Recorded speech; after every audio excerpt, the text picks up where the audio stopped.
I sold my Apple Watch Series 5 for a Garmin Venu 2, and here are the 10 reasons that led me to this decision. Firstly, the battery life. This was a no-brainer for me. My Apple Watch would die every single night. If I didn't charge it that night, I couldn't use it throughout the day the next day, especially if I sleep tracked that whole night. These are devices that work better for us the longer they collect data, and the less time that these devices are on our wrist, the less data they're collecting, and in turn, the less helpful they are. I pulled this Garmin out of the box days ago, and I don't know if you can see it, but it's still at 40%, and when I pulled it out of the box, it was at 60%. And the screen quality is just as good. I have the always on display on, just like I would with my Apple Watch. I don't see any clear delineation between the functionality of this watch and the Apple Watch that would make up for that battery life. I mean, it even seems like this is collecting more data, but we can talk about that later. I was even heavily using this thing to configure it and look through all the watch faces, and I used it a lot more than I think I typically would on a day-to-day basis, and it still is only at 40% right now. Garmin rates this thing at 7 days. I think with the always on display and the more workouts I do, it might come down like 4 or 5 days, but regardless, I would have been happy with just 2 days. It's something that the Apple Watch couldn't even pull off. Constant heart rate monitoring. It's something that I got used to when I had a Fitbit before I got my Apple Watch, and then I got my Apple Watch and wondered, why isn't it telling me my heart rate on my watch face? And why does it take forever to calculate my heart rate when I click on that little heart rate app? It was then that I realized that the Apple Watch is leagues behind even like an 8-year-old Fitbit I had at the time that was able to do that. And with the Garmin, I got that functionality back. Right on the watch face, you can see that it shows my heart rate. It's constantly live. It constantly has heart rate data throughout the day. It's much more accurate, I found. And there's no delay for it to find your heart rate when you're working out, which was a really huge disappointment with my Apple Watch. I'd frequently be lifting, and I knew my heart rate was pumping up really fast. I could feel it, and my Apple Watch would be calculating forever, even though I had it really tight on my wrist. I cleaned it underneath, everything that you're supposed to do. It never could find my heart rate quick enough.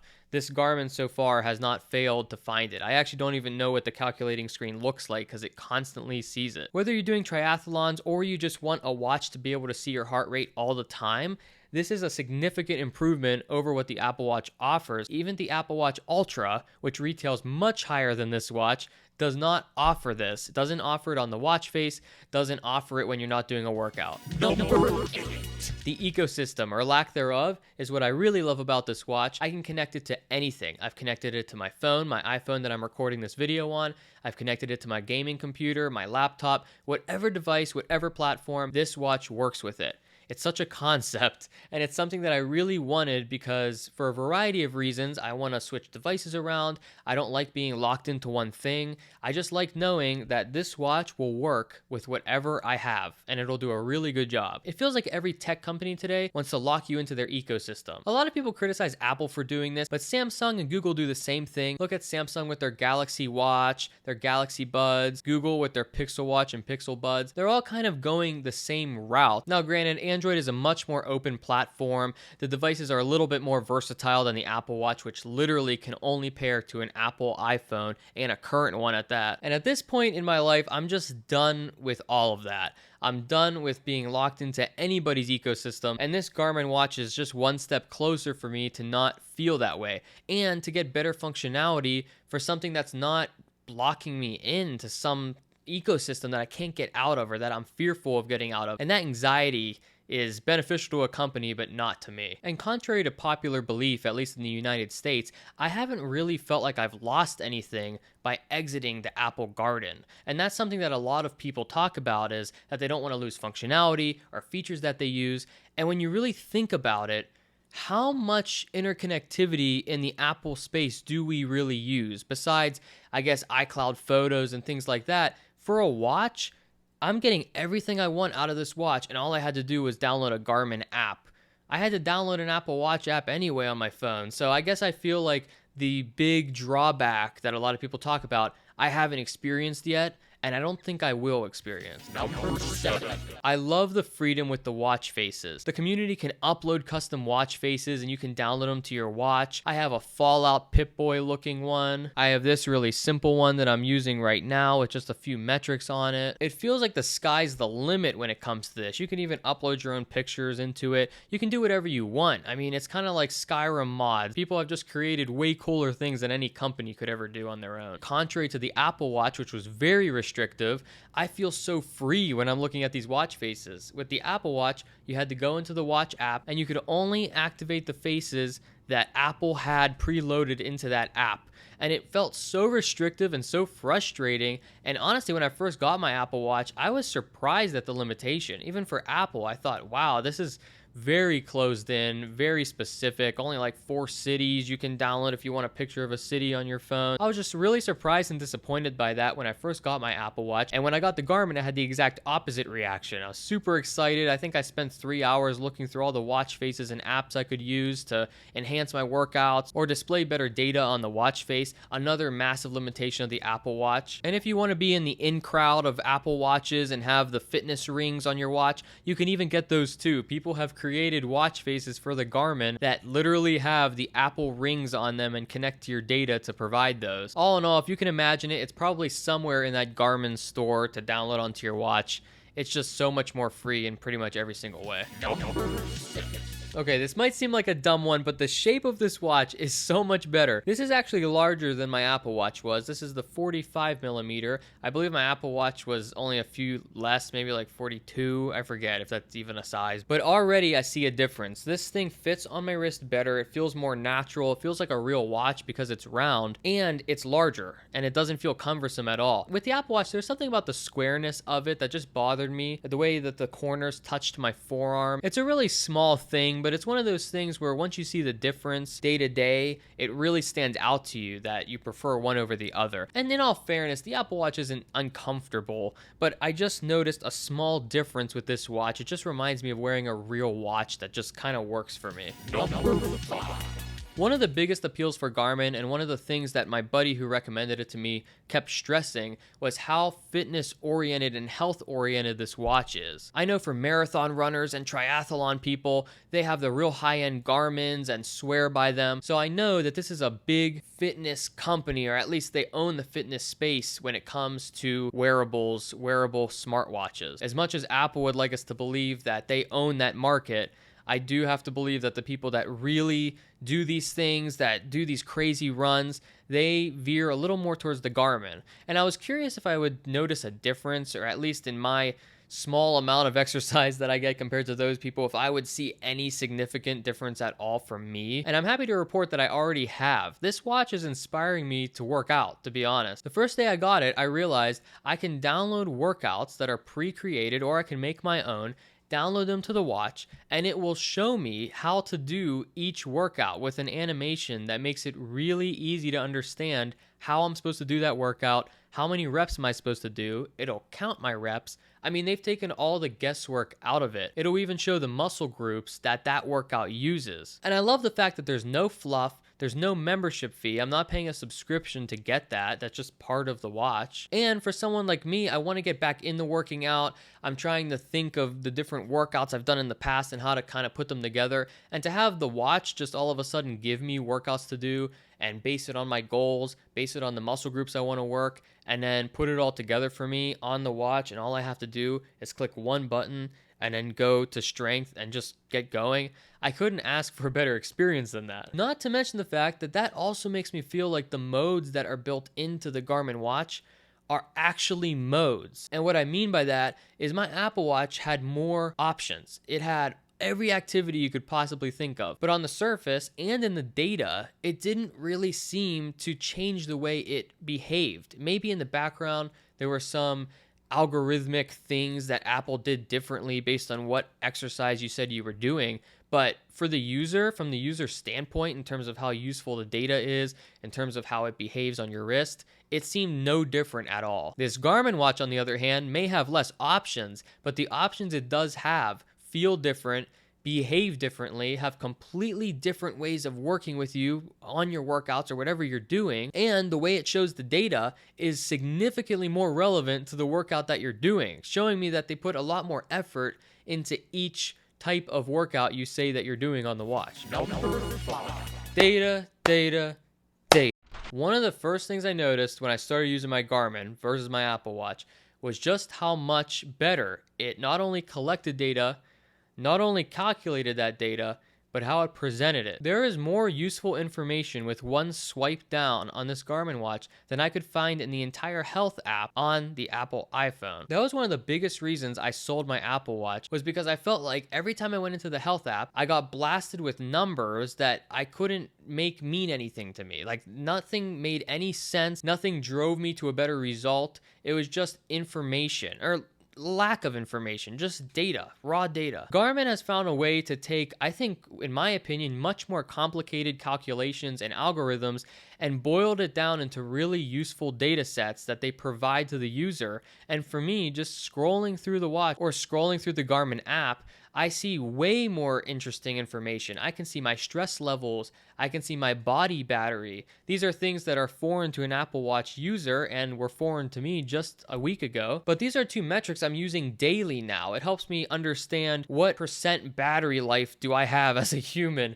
because when I go through the day and I'm wondering why I'm tired, sometimes I can check that body battery and see where there was a big dip, or maybe I didn't realize how much I did today, and then it kind of helps me piece together my day. It helps me manage my stress. I can see if I'm high stress, it'll alert me and say, hey, take a breather, and I'll realize I'm like holding my breath. And it doesn't end there. There's things like fitness age, where the watch tries to calculate how old are you from a fitness standpoint. Are you younger than your actual age or older than your actual age? And how can you change that based on your activity level and your diet and things like that? It is so much easier to read. And even if you want to dive into the data further, it lets you do that, and it's still very understandable. It has great explanations in every stage of sleep, for example, if you want to learn more about what the stages of sleep mean or how much you should really be getting. This is something that I thought Fitbit did really well back when I had a Fitbit, but one thing I remember about Fitbit was a lot of the features were hidden behind Fitbit Premium or whatever that's called, and I didn't get a lot of the stuff that I'm getting with the Garmin without paying a dime.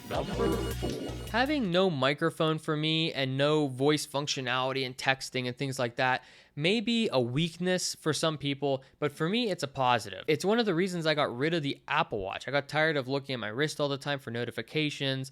I barely ever used the text functionality. I barely ever made a phone call on the watch. I just found it cumbersome, and I could never really hear the person well, and they barely ever could hear me well. And plus, just as much as people complain about how their phones are taking over their lives, I mean, talk about your wrist vibrating to look at that notification. That just made me feel even more engrossed in the technology world and less present in the moment. Now, this Garmin does have the ability to provide notifications. It's something I turned off right away. I only want phone calls vibrating on this watch, and that's it. But it doesn't even offer the ability to respond back and do all these very smartwatchy features. It's stuff that I don't even want. So the fact that this watch doesn't have it, but then it ends up doing the things that it does do much better, for me, that's a win-win. And that's one of the biggest reasons I went to the Garmin and sold my Apple Watch.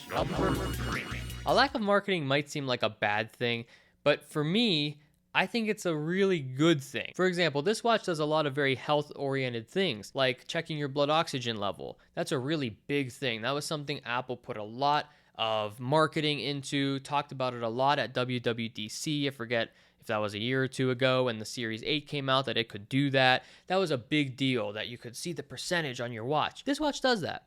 Or fall detection.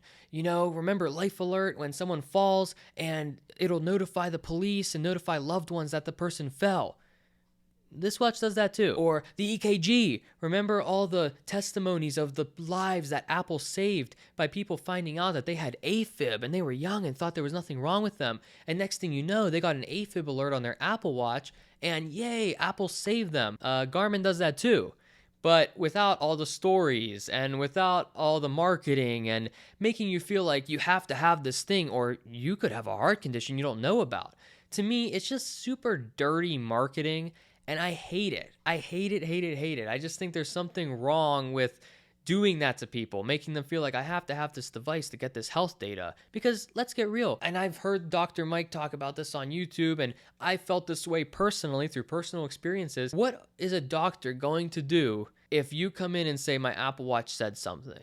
They're going to check with their own equipment if there's anything wrong with you, and if they see that there's not, they're going to say, well, sorry, you're fine as far as I can tell, because nothing's really going on with you right now. It might have picked up an anomaly. It might have been wrong. Who knows? To me, I am now in a greater state of anxiety than if I never knew that. And if I'm fine anyway, then isn't it better that I just didn't know? Isn't ignorance bliss a little bit? And I feel that way with smartwatches sometimes. And I think Garmin has not created as much of a monster, if that makes sense, whereas the Apple Watch has created sort of an anxiety machine, if you look at it that way.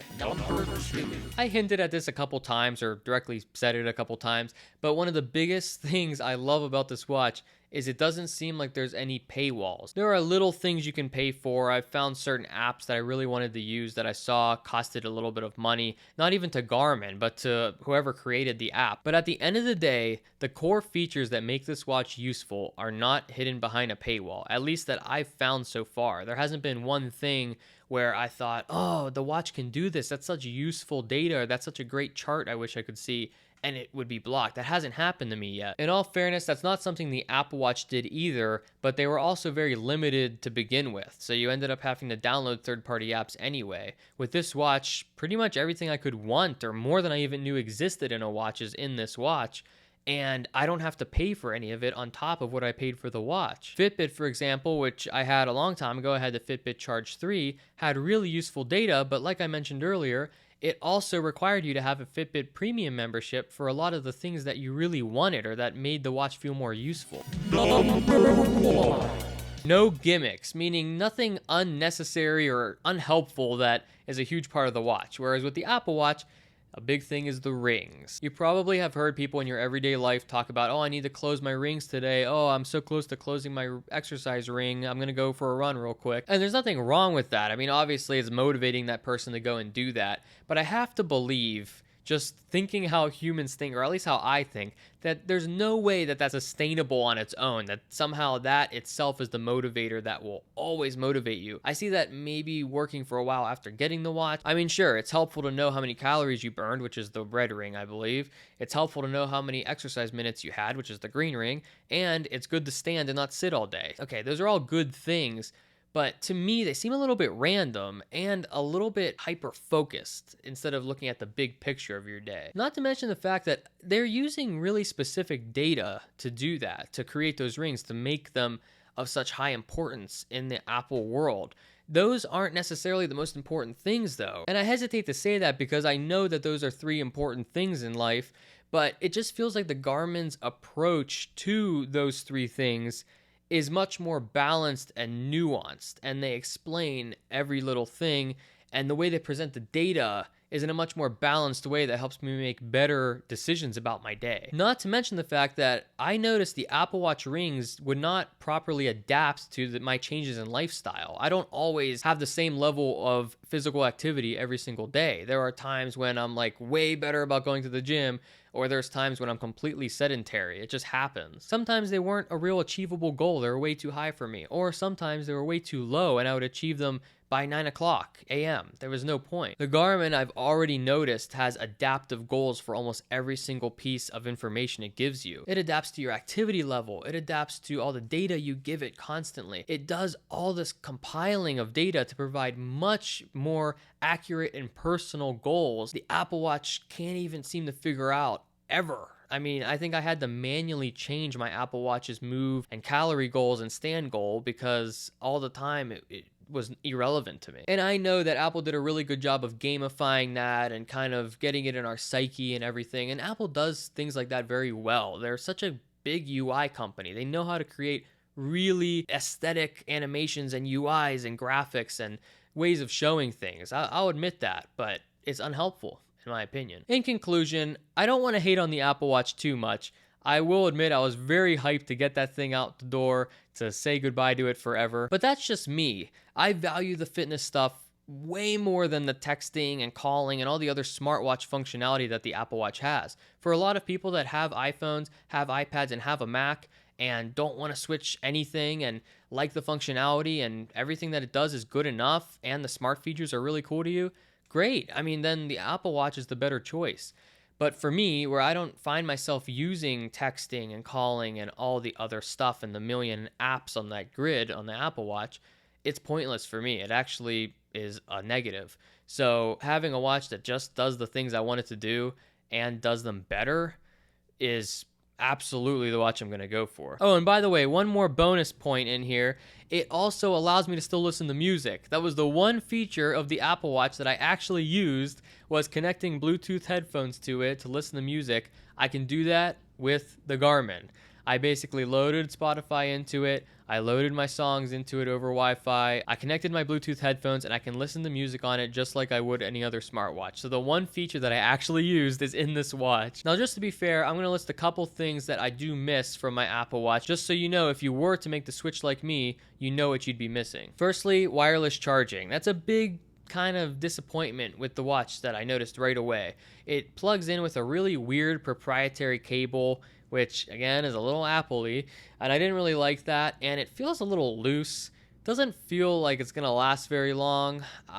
Maybe I'll update you guys on the channel if I have issues with it in the future, but I just wirelessly charged my Apple Watch every night, and I wish I could do the same with this one. Not every night, but when it needs it. But that was kind of a surprise and a disappointment at first. The other thing is really large bezels. You can see that the black that goes around is kind of hidden because they make a lot of the watch faces black around the edges. But if you look closely, you can see that the actual screen size is not as big as you would think. My Apple Watch was a lot better about making sure that there are almost no bezels. This next one's a small nitpick, but I noticed that sometimes when I would go into the Garmin app, it takes it a second to sync, and I don't know if it's like getting the data off the watch that it's storing locally, but it takes a second for all the data sets and everything on that main page to update, and I get the feeling like it's pulling data over, and it just feels less efficient than whereas the Apple Watch kind of felt like it was always in sync with the phone. I'm sure that's just a symptom of having an Apple phone with an Apple Watch. I am curious if I had an Android phone if it would function differently. I remember when I did have Android that